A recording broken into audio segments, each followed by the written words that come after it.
Assalamualaikum warahmatullahi wabarakatuh. Halo semuanya, bagaimana kabarnya hari ini? Semoga kita semua selalu dalam keadaan sehat. Pada kesempatan ini, kita akan membahas tentang perkembangan sistem periodik. Saat ini telah dikenal adanya 118 macam unsur.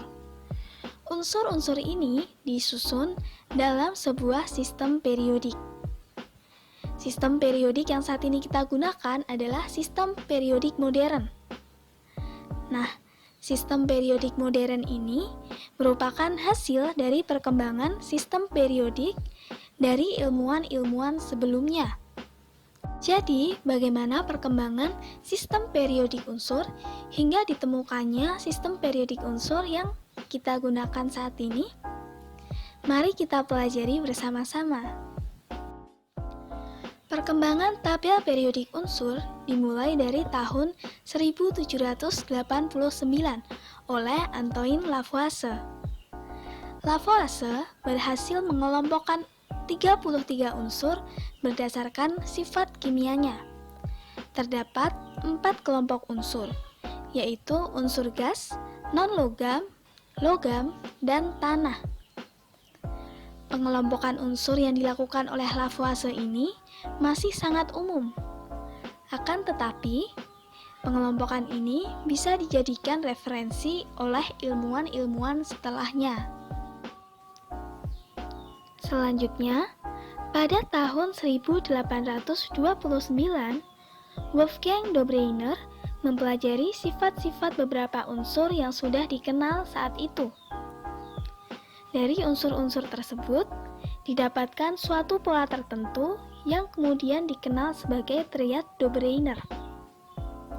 Jadi, bila unsur-unsur dikelompokkan berdasarkan kesamaan sifat dan diurutkan massa atomnya, maka di setiap kelompok terdapat 3 unsur, di mana massa unsur yang di tengah merupakan massa rata-rata dari massa unsur yang di tepi.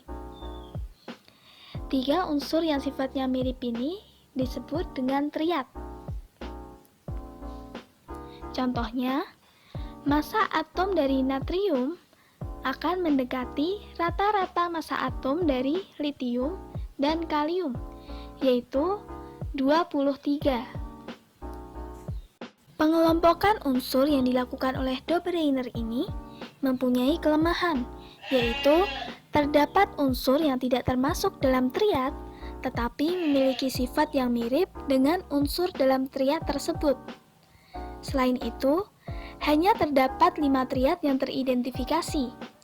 Unsur-unsur baru yang ditemukan tidak cocok dalam pengelompokan triad. Setelah itu, pada tahun 1865, John Newlands menyusun daftar unsur yang lebih banyak melibatkan unsur-unsur yang sudah dikenal pada saat itu.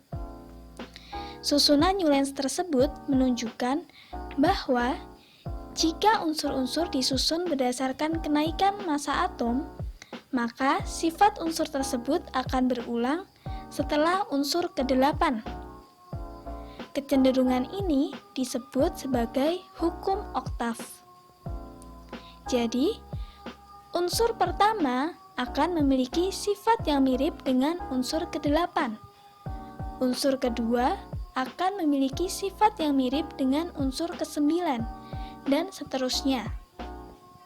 Sistem periodik yang dikembangkan oleh Newlands ini masih memiliki beberapa kekurangan, yaitu hanya berlaku untuk unsur dengan nomor massa kecil. Selain itu, terdapat unsur yang ditempatkan dalam satu kelompok tetapi memiliki sifat yang berbeda. Kemudian, setelah unsur yang ditemukan semakin banyak, pengulangan tidak selalu terjadi pada unsur ke-8.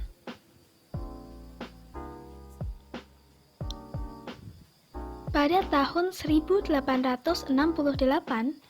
Dmitri Mendeleev, seorang ilmuwan Rusia, membuat daftar unsur yang didasarkan pada sifat fisis dan sifat kimia yang dihubungkan dengan massa atom unsur.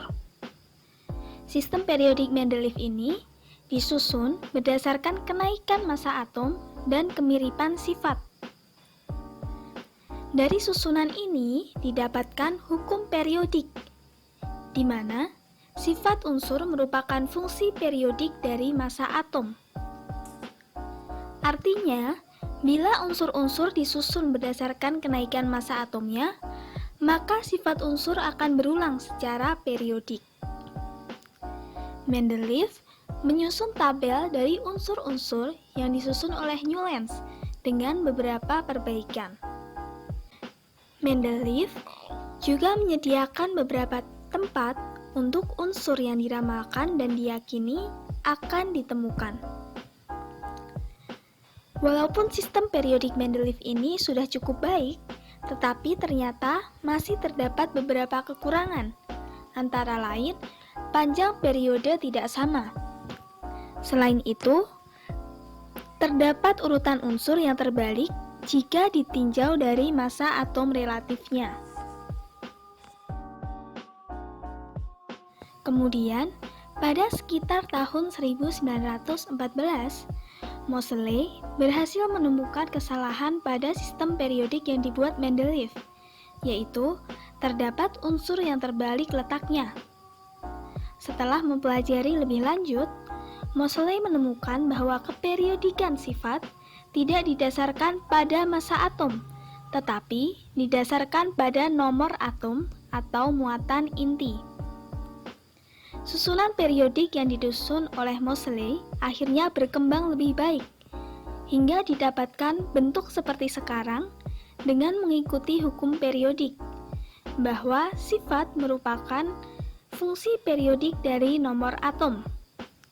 Artinya, bila unsur-unsur disusun berdasarkan kenaikan nomor atom, maka sifat unsur akan berulang secara periodik. Sistem periodik ini dikenal juga sebagai sistem periodik bentuk panjang, di mana terdapat jalur mendatar yang disebut dengan periode dan jalur tegak yang disebut dengan golongan. Sistem periodik inilah yang saat ini kita gunakan. Nah, jadi seperti itulah perkembangan sistem periodik dari awal hingga saat ini. Sekian materi yang saya sampaikan pada kesempatan ini. Terima kasih. Wassalamualaikum warahmatullahi wabarakatuh.